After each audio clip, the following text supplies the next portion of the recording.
Hola à tous et à toutes et bienvenue sur votre nouvelle chaîne YouTube. Je suis Tania Fernandez Priego, responsable et associée chez Malay Abogados. Malay Abogados, c'est quoi? Un cabinet d'avocats basé entre autres sur Malaga qui s'occupe de vous accompagner dans l'ensemble de vos démarches liées à votre statut d'expatrié ici en Espagne. On a créé cette chaîne YouTube pour vous permettre d'avoir accès à des conseils juridiques, des astuces, mais surtout des informations fiables. Abonnez-vous à cette chaîne, suivez-nous sur nos réseaux et vous allez avoir accès à de nombreuses informations qui vous aideront tout au long de votre nouvelle vie en Espagne. On se retrouve aujourd'hui donc pour une toute première vidéo assez importante concernant un impôt qui doit se payer avant la fin de l'année. Alors restez attentifs, à tout de suite.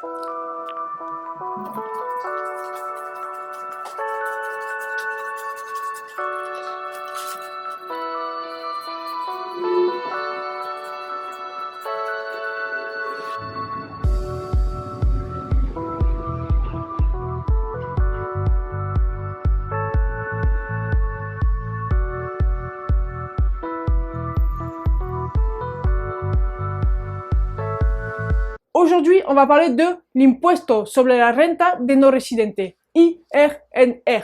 Cet impôt-là se déclare via le formulaire M210, donc que j'ai ici, pour vous permettre de visualiser la déclaration.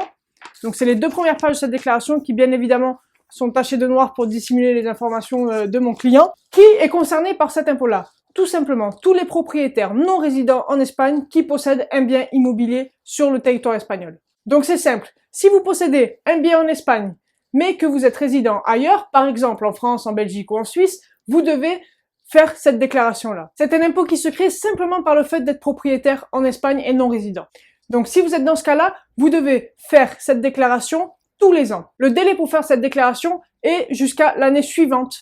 Donc si vous avez acheté un bien en 2019, vous avez jusqu'au 31 décembre 2020 pour faire la présentation pour déclarer cet impôt-là. Si vous avez acheté un bien en 2020, vous avez donc jusqu'au 31 décembre 2021 pour faire la déclaration. Quel est le calcul pour cet impôt? Cet impôt est calculé par un pourcentage qui s'applique sur la valeur cadastrale du bien. Une valeur cadastrale, c'est quoi? C'est une valeur qu'on donne en Espagne à chaque bien immobilier, justement à effet d'imposition. De plus, si vous obtenez des revenus locatifs de ce bien immobilier-là, donc si vous louez ce bien, vous devez, en plus de présenter la déclaration annuellement, faire une déclaration par trimestre.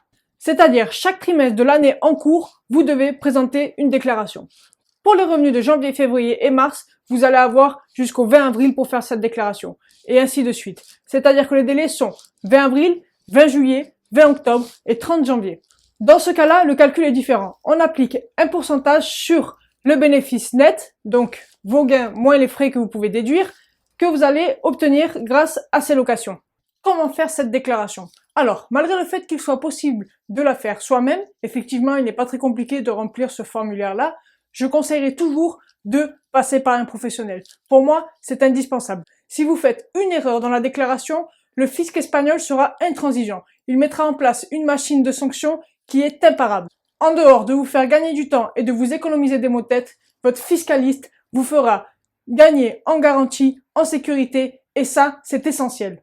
En effet, pour une fourchette de prix d'environ 80 à 100 euros, votre fiscaliste vous protégera. Ne prenez pas des risques inutiles.